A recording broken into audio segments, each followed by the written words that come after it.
Hello दोस्तों। एक गरीब किसान था। अपनी दरिद्रता से तंग आकर राजा के दरबार में जा पहुंचा। राजा से बोला, हे नरेश, आप तो अपार भूसंपदा के मालिक हो, क्या आपसे मेरी दरिद्रता दूर नहीं की जाती?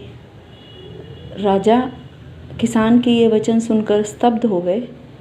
फिर बोले, बोलो क्या चाहिए तुम्हें? तो किसान ने कहा, ज़्यादा कुछ नहीं, एक छोटा सा भूखंड, एक ज़मीन का छोटा सा टुकड़ा। तो राजा ने कहा, कल सुबह सूर्योदय से पहले मेरे पास आ जाना। अब किसान पूरी रात करवट बदलता रहा, उसके लिए रात काटनी मुश्किल हो रही थी। सुबह जा पहुंचा राजा के पास और बोला, राजन, आपने कहा था सूर्योदय से पूर्व मेरे पास आ जाना, मैं हाजिर हूँ। तो राजा उसे एक बहुत बड़े भूखंड के पास ले गए और बोले कि दूर दूर तक जहाँ तुम्हारी नज़र जाए तुम दौड़ो, दौड़ते रहो, और जितना ज़मीन का टुकड़ा तुम नाप लोगे अपने कदमों से वो सारी ज़मीन तुम्हारी। हाँ, एक बात का ध्यान रखना, सूर्यास्त होने से पहले तुम्हें जहाँ से शुरुआत की है वहीं पर लौटकर आना होगा, अन्यथा तुम्हें कुछ भी नहीं मिलेगा।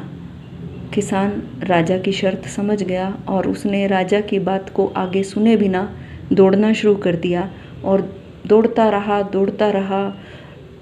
सूरज भी निकल आया, उसके बाद दिन भी चढ़ गया। तेज़ सूरज की सीधी किरणें उसको पसीने से तरबतर कर रही थी, लेकिन उसने भागना नहीं छोड़ा। राजा भी दूर खड़ा उसको देख रहा था और इसी तरह वो किसान भागता रहा, हाँफता रहा।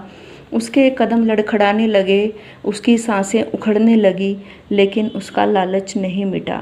उसने सोचा, बस 2-4 गज और, बस 2-4 गज और वो अपनी हिम्मत से बाहर कोशिश की उसने और दौड़ता रहा और शाम हो चली इसी भाग दौड़ में। फिर सहसा उसको याद आया कि अरे, वापस भी तो जाना है। अगर जहाँ से शुरुआत की थी वहाँ तक दिन ढलने से पहले, सूर्यास्त से पहले वापस नहीं पहुंचा तो सब कुछ गंवा दूंगा। और ये सोचकर दोगुने जोश के साथ वो फिर भागने लगा। बहुत भागा। अपनी हिम्मत से बाहर कोशिश करते हुए उस किसान ने जान लड़ा दी अपने उस गंतव्य तक पहुंचने के लिए, अपने उस शुरुआत वाले स्थान तक पहुंचने के लिए, लेकिन वो वहां तक सूर्यास्त से पूर्व पहुंच नहीं पाया और रास्ते में ही उसकी सांसें उखड़ गई और एक जगह गिरकर उसके प्राण पखेरु उड़ गए।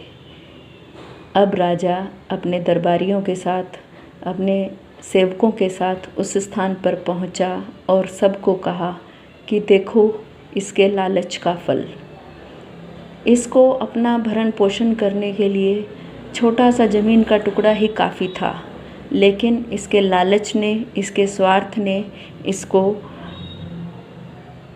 बेबस कर दिया और आज उसी वजह से ये अपने प्राणों से हाथ धो बैठा। तो दोस्तों, इस किसान की छोटी सी कहानी, इस किसान की दुर्दशा क्या हमें ये समझाने के लिए काफ़ी नहीं है कि हम जीवन भर व्यर्थ की भाग दौड़ करते हैं।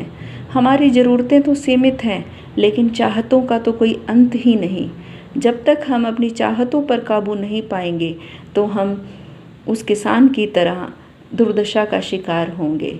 तो दोस्तों, चलना आसान है लेकिन लौटना मुश्किल है। जिसको लौटना आ गया उसको जीवन जीना आ गया।